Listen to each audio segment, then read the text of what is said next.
Welcome to One Thought at a Time with Ian Travers, where we get curious about what makes us tick.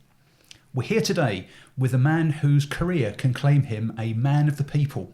Welcome, Ali Moore.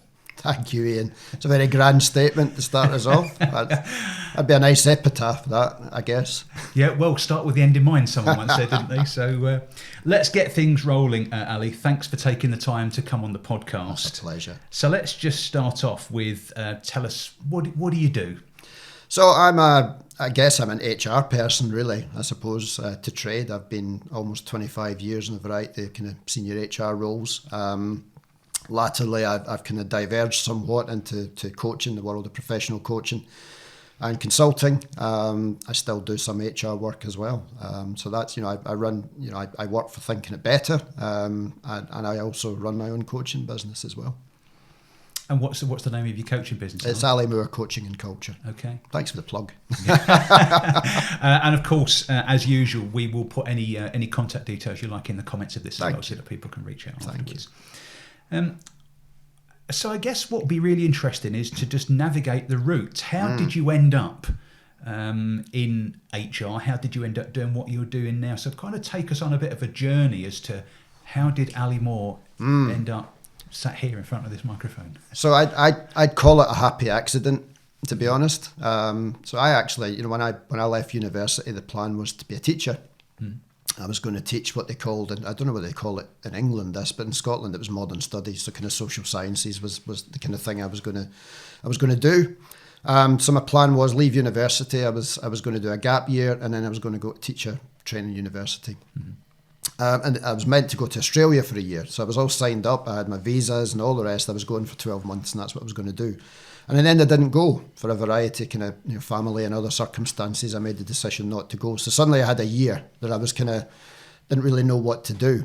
And this opportunity came my way to be a graduate production manager trainee in Grampian Food Group, actually. Okay. And I thought, well, this is absolutely not really what I could see myself doing, but it's probably going to pay a bit more than stacking shelves in the supermarket is, and I might kind of learn something.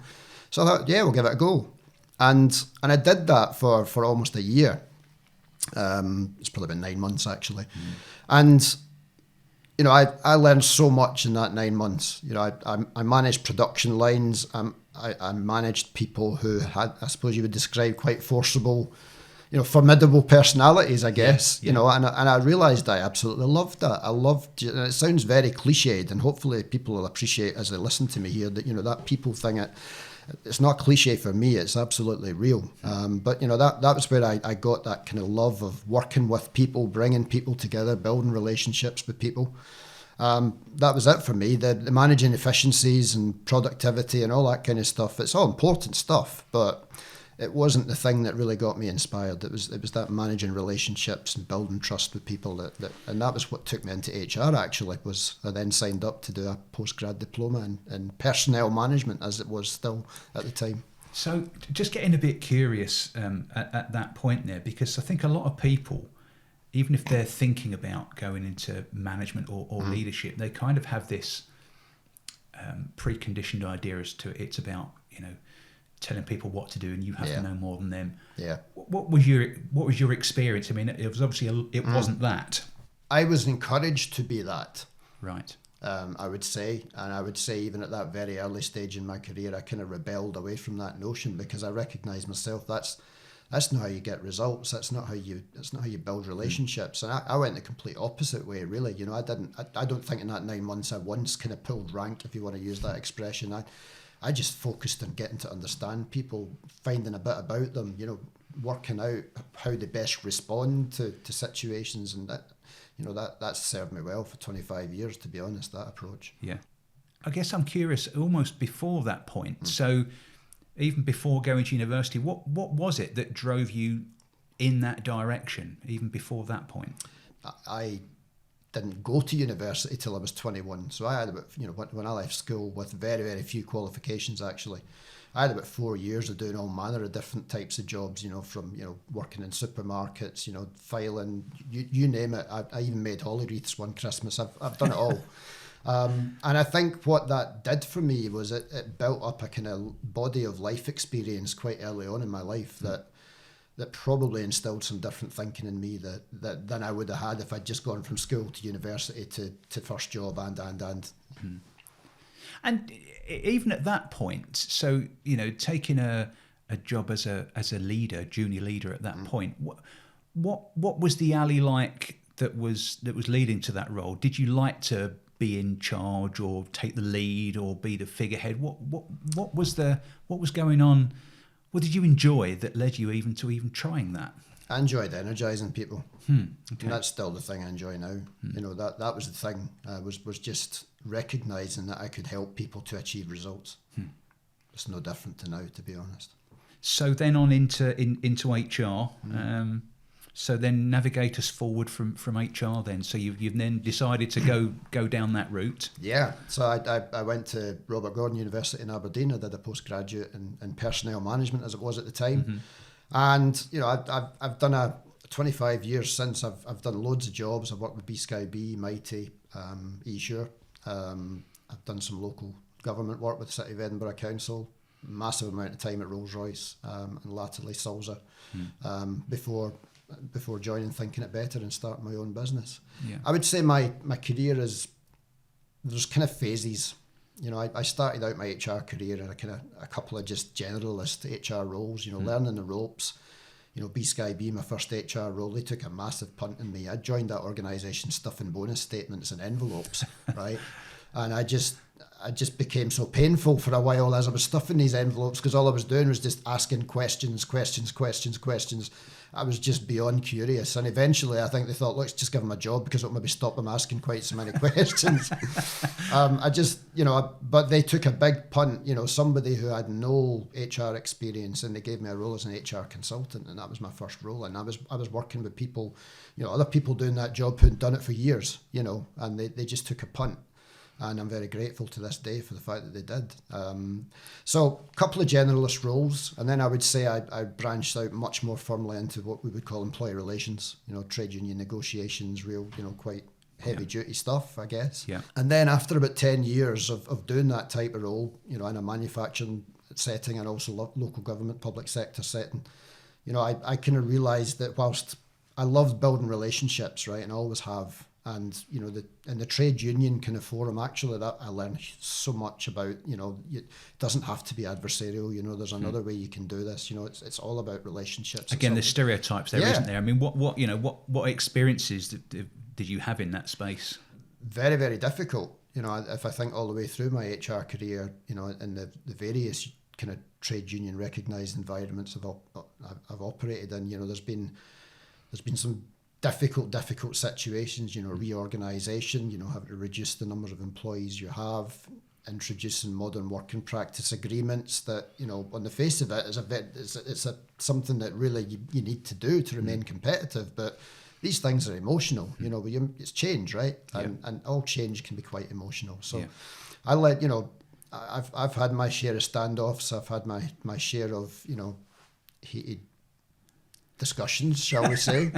But I found over time that there's a different way to have that type of discussion that isn't about shouting and bawling. Okay. Actually, it's quite the opposite. So tell us a bit more about that. Well, I think for me in my time, working in Rolls-Royce, certainly, I came to realise that the way to get stuff done is not to win the argument. It's for no one to win the argument. It's for you just to kind of win-win. It's just to recognise where the other person's coming from and help them to recognise where you're coming from. I know, if I think back to my time in Rolls-Royce, we managed to get some modern working practices agreements in place by doing that, by finding points of, where we all agree and moving forward with that. So I think there was a number of situations where I used a different approach to try and get to where I think we needed to get to, and by we I mean including the trade unions. We tried to find a kind of common point of reference, and that's always been my approach, and that was quite successful on a number of occasions. You can't always be popular, right, doing the kind of role that I've done, and that again there has to be a point of acceptance at that. But shouting and bawling was very rarely my approach to things, to be fair. So what is the approach? What did you find? What were you learning? What craft were you honing, do you think, at that point? I think, first of all, listening. You know, it's amazing how many people in that kind of forum don't listen.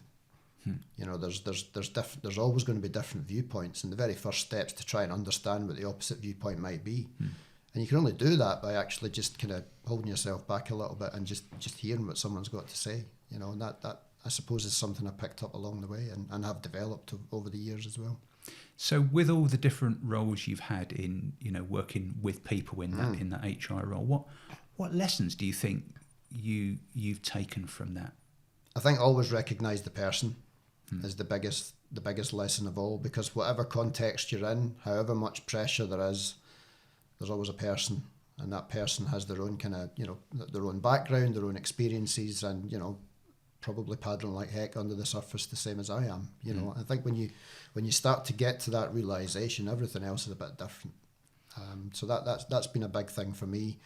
I'd say it sounds soft, and actually it can be quite hard to do, but just practice kindness. You know, actually recognise, even in the most adversarial of situations, there's a place for kindness, for consideration and respect. You know, all these things. Do you think there's a change in general about, you know, and I mean in people, society, you know, real or virtual, about this? Because kindness isn't a word that you hear bandied around very much these days, is it? I think it's being bandied about a bit more, and I think, you know, COVID was a very difficult situation for most of us in one way or another, but what it did do, I think, was land a few insights. You know, some people learned a lot from that period. Some people have learned very little from it, to be honest. But you know, I think there is a sense that actually there is room for kindness in professional life. I'm not sure that was always there, particularly some sectors I've operated in. You know, that would have been very, very low down the list of priorities at one point. A little less so now, I think. And kindness doesn't have to mean a lose-lose position, does it? It's quite the opposite. Yeah. So tell us a bit more about that. Well, I think it kind of loops back in. It's a bit like the listening that we've just been talking about. You know, if you can actually listen to what somebody's, you know, saying, which I guess gives you a window into how they're feeling if you listen well enough, that is in itself an act of kindness, right? But it's an act of kindness for yourself ultimately as well, because it's going to improve the situation for both of you. Yeah. It's interesting, isn't it? Because often a popular greeting, isn't it, is to say, you know, morning, how are you? Yeah. And I wonder how many of us, when we ask that, are kind enough to actually really listen and act when the answer isn't not very well or not very good. Well, that's the thing, isn't it? And I've long had the kind of view that don't ask that question if you're not going to kind of engage with it and actually follow up. You know, one of the things I always kind of look out for, you know, is, how are you today? And I'm fine. Okay, that's the cue for a lot of people to move on and start talking about work or just do something else. But for me, I kind of just let that be for a minute and just see what else is coming. Yeah. Because I'm fine is very rarely all. You know, and they might be fine, they might be absolutely fine, and you get to hear all about exactly why they're fine. Or you might just once or twice, you know, hear where they're maybe not so fine. Well, there's a bit of a thing, isn't there, as well? I mean, and this is the fascinating thing about talking to people, isn't it, and being interested in this space is, and this might even be a British thing, I don't know. Our, in general, conditioned position that we start from is one of mediocrity, isn't it? You know, how are you today? Not bad. Yeah.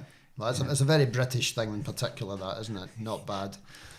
Maybe from a couple of generations ago as well, but yeah, not bad. Yeah. Let's be completely average today, shall we? And that's okay, isn't it? I mean, I think that's the thing is understanding. I mean, I know something in the space that we both operate in. There's a lot of stuff out there at the minute about just smiling, it'll be okay. You sort of, dare I say, sort of happy clappy, you know, believing you can achieve anything you want in the whole world. And whilst there's elements to positive thinking and belief in everything, it's, you know, we're going to have, there's a balance, isn't there? No, I think there is, and I think positivity is a wonderful thing. You know, realism is also a kind of wonderful thing, and, you know, trying to find a balance with these two things, I think that's possibly the kind of greatest thing of all. I guess. Yeah. No, it's interesting, isn't it? Because and being kind to someone is often helping them have a realistic belief about themselves, isn't it? Yeah, and I mean, I do this a lot in the kind of coaching stuff I do now. You're trying to find that balance between finding, you know, I'm not finding, you know, goals for my clients I work with. You know, they're doing that, but all the time I'm trying to find the balance between trying to get them to a point where they're reaching a point of something that's realistic for them, but actually they're pushing themselves a bit as well. They're stretching themselves. They're not always just staying in the comfort zone, and that, you know, that's been a big thing throughout my career, and actually a lot of the people that I've worked with, I've always been kind of encouraging people, working with people to help them to be the absolute best they can be. And that, you know, getting back to the career question as well, you know, after 10 years of employee relations discussions, I had this kind of epiphany where I thought, well, actually it's about employee, you know, direct employee engagement really is the kind of thing, you know. Yeah. And that led me into culture and really much more deep-rooted focus on people's mindsets and behaviours and you know, what helps them to be at their best. And that's been my thing now for 10, 15 years, I guess. So let's go there, because that's because obviously so far, you know, we've mapped the move into HR, and again, a lot of people have preconceived ideas about HR, human resources, what it's all about. Whereas, I have a view in these words themselves, by the way. Okay. Which, you know, human, for me, the human's the important word there, and you know, I've been in the world of HR for 25 years, and being honest, I've never been entirely comfortable with the concept of human resources or human remains and all the other kind of jocular terms that you get. Yeah. It's people for me, you know, your introduction, your very kind introduction, people, that's it, you know. Some companies are starting to recognise that and use that word now rather than human resources, which is, you know, it's a bit impersonal, a bit. Because we get the role people partner here, don't we? Yeah, people partner, chief people officer, you're starting to see that kind of creep in, people director, all these kind of things, you know. Yeah. And my Thinking It Better job title has it, for example, you know, and that's quite deliberate. So go on. So that is. So tell us a bit about that role and why that name. Yeah. That role. So I think for me, people and culture is what I do, right? And it's what I've always, you know, done for a long period of time. So I really wanted that in the job title. Yeah. You know, this job is a fantastic thing really for me, because on the one hand, you know, the director bit's a bit about being able to help to shape this business, which is a really exciting thing to be able to do. And, you know, the people and culture, I get to work with clients. That's the thing, you know, this is a, you know, I have a lot of gratitude for what I'm able to do in my career now. You know, I get to work with clients in a range of kind of people, HR, if you want to call them that, projects, and also some fantastic culture change projects as well. Yeah. So talk a bit to you mentioned about behaviour and culture, and that's really been at the core of your sort of last 10 years or so. So again, they're words that are bandied around, you know, human behaviour, and, you know, we've got a culture issue, we need to change the culture. Yeah. Talk a bit to that about, you know, what does that all mean? I think it's an easy thing to say, and I've had countless conversations with people who have contacted me to say I need to change the culture of my company. And the very first kind of point of realisation that I have to work with that person on is, do they actually want to? You know, because we all know, many of us, particularly those who have been in a career for a long period of time, you know, we've amassed a great amount of experience, and that can sometimes lead to some quite fixed kind of patterns of thinking. And that's what culture is. It's a kind of culmination, it's a kind of, you know, a coordination, if you like, of a whole bunch of fixed thinking that's kind of like being developed. Fixed is maybe unkind, but it's kind of evolved based on something. Because culture's kind of an output, isn't it? Completely. You know, culture is just a collection of individual behaviours, really. You know, all pulled together into, you know, I sometimes describe culture as a house style. And that's what it is. You know, it's just a collection of behaviours. But, you know, the psychology of it is that some behaviours will kind of, you know, take more precedence than others. And as they do so, they kind of become the culture, and other people, in some cases, will kind of be influenced by these permeating behaviours and behave the same. Because it's interesting, isn't it? You often hear people talk about, oh, you know, we've got a, you know, we have a blame culture here, or we haven't got a good culture here, or we've got a good culture here. And I just wonder, to deconstruct that, what does that actually mean?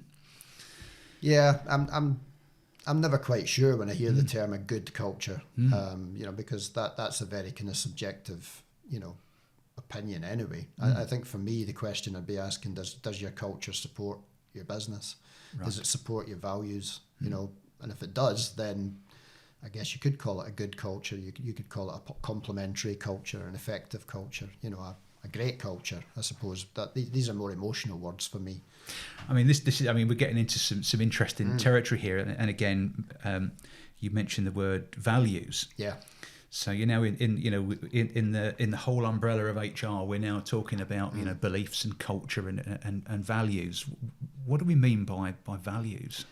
I think values are how you feel about stuff, I guess, in the simplest form. And I've been involved in a number of kind of corporate values rollouts, and some of them have, where I've been involved, I've tried to do them really well.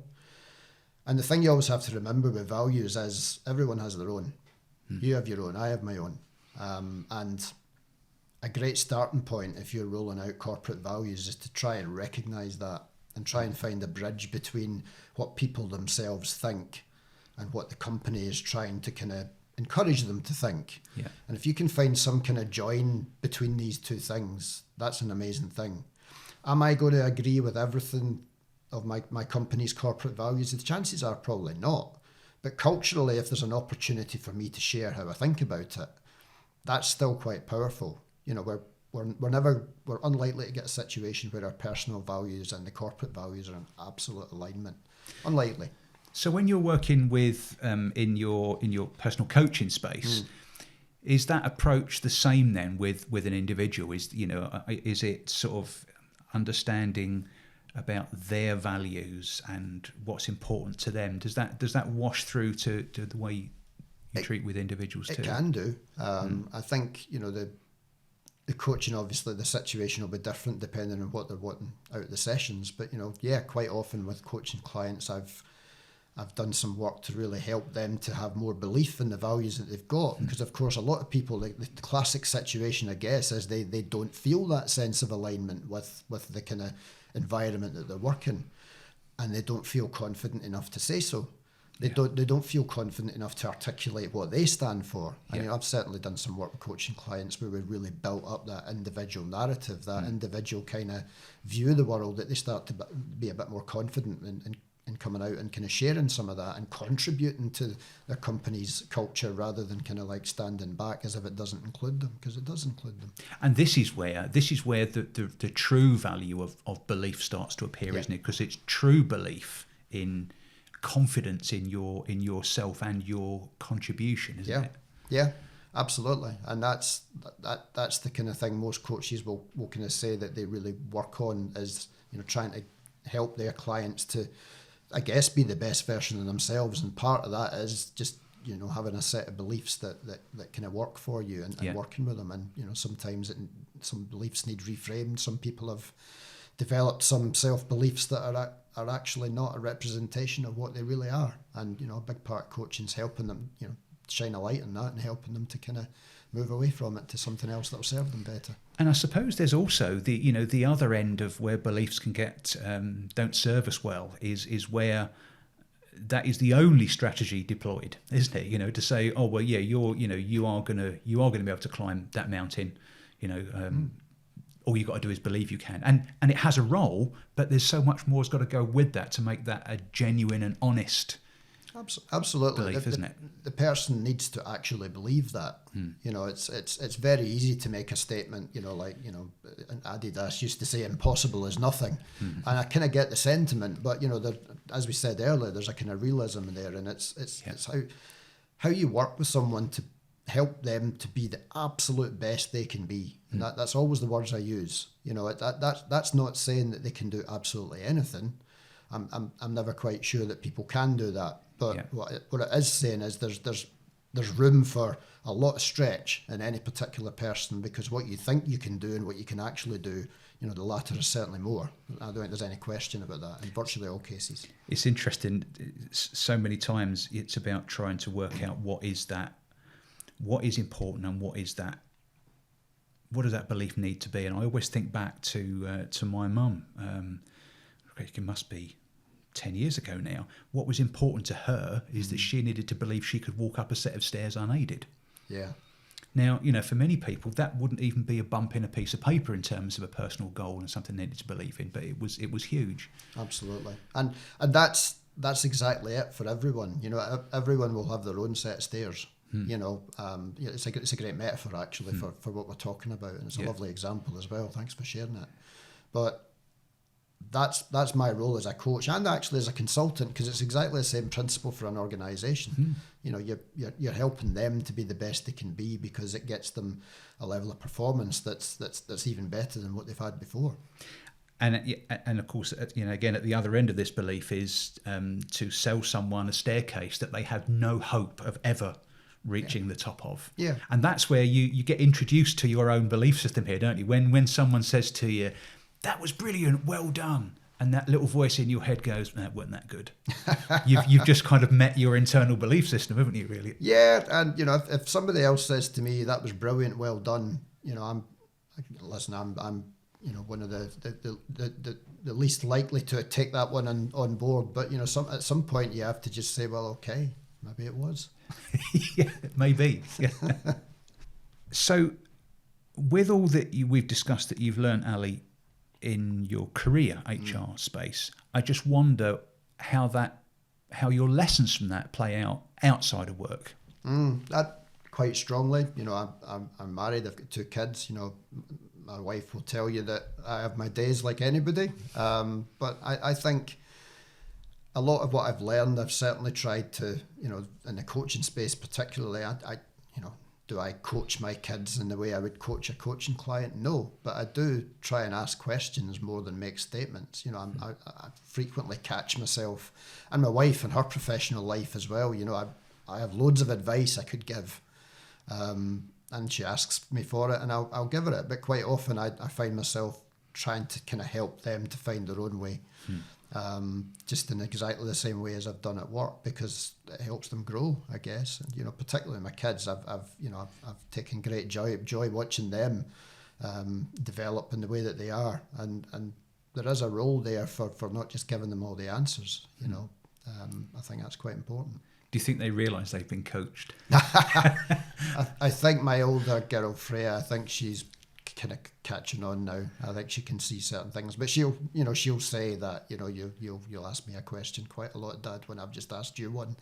Anna, the youngest, is not quite on the page yet, but I suspect she'll get there. but this is a really interesting area, isn't it? There's I think there's a book by, I think it's Matthew Syed has written a couple of books aimed at children, and I think it's so important that we uncover that early, because I wish I'd know, what I've learned in the last 18 years. I kind of wish I'd known that when I was at school. Yeah, I mean, one of many reasons that my school career was far from stellar was just the style of teaching at the time. I just didn't respond to it at all. I see and witness the way my kids have gone through the educational system now, and whilst it might still not be perfect, there's a kind of insight-based approach that is used in education now that just wasn't a thing when I was at school. You were kind of told, and you were told again, and you were told again, and if that didn't work for you, then that's kind of tough. I can remember going back to when we were looking at schools for my 2 boys, and I remember going very, very vividly to a local senior school to an open evening, and I think it was year 8 or 9 children, and they were going to come and talk to all these prospective parents, and their presentation was the art of being brilliant. And they spoke about the importance of having a good breakfast in the morning, and it completely blew my mind. I thought, this is brilliant. More of this, please. Yeah, and I think it is the book. It's a Matthew Syed. I think it might even be the art of being brilliant. But there's lots around in that space now. I think it's think it's good. And thank goodness there is, Yeah. because I think that my parents certainly they just had to kind of do the best they could. I think there's so much more resources now available for parents to to help them, and I'm certainly very grateful for that. Yeah, and maybe there's a absolutely positive use and role for social media there, isn't there, as well? Yeah, undoubtedly, and there's very many less positive uses for it, I think it's fair to say, but at its best, same as everything else, it can be a real kind of force for support, kindness, all these things we've been talking about. Well, what a journey. Time is catching up on us. I'd like to close with a question that I ask every guest coming on here. So if we think about your journey through what you've learned all the way up through your HR career, and then realizing it's more about people and behaviors and culture and all that great stuff we've been speaking about. Let's assume for the minute we can crack time travel, and you can transport yourself back as early as you like, and you can leave the younger Ali a letter. What would you write to yourself? It's a very short message. Just believe in yourself more. If I think back to my time as a kid, I wasn't the most confident of kids. And that's been a thing for me, is just over my career, I've realised that I'm quite good at what I do. I realise that I've got some definite skills and qualities, and I think I've built that level of confidence. But as a kid, I'd like that younger Ali just to have that confidence a little bit more. Just go try it. Absolutely. That's brilliant. Ali, it's been a joy. Thank you you very much for coming on the podcast. You have been listening to One Thought at a Time. If you have enjoyed today's episode, then please do like and subscribe. And please do investigate our other episodes on YouTube and Spotify and Apple. If you'd like to reach out to us, please do so on TikTok or LinkedIn or Instagram at E&M Travers or at ThinkingitBetter. And if you'd like to reach out to Ali, our guest today, we'll leave Ali's contact details in the comment section. Thank you very much for watching or listening.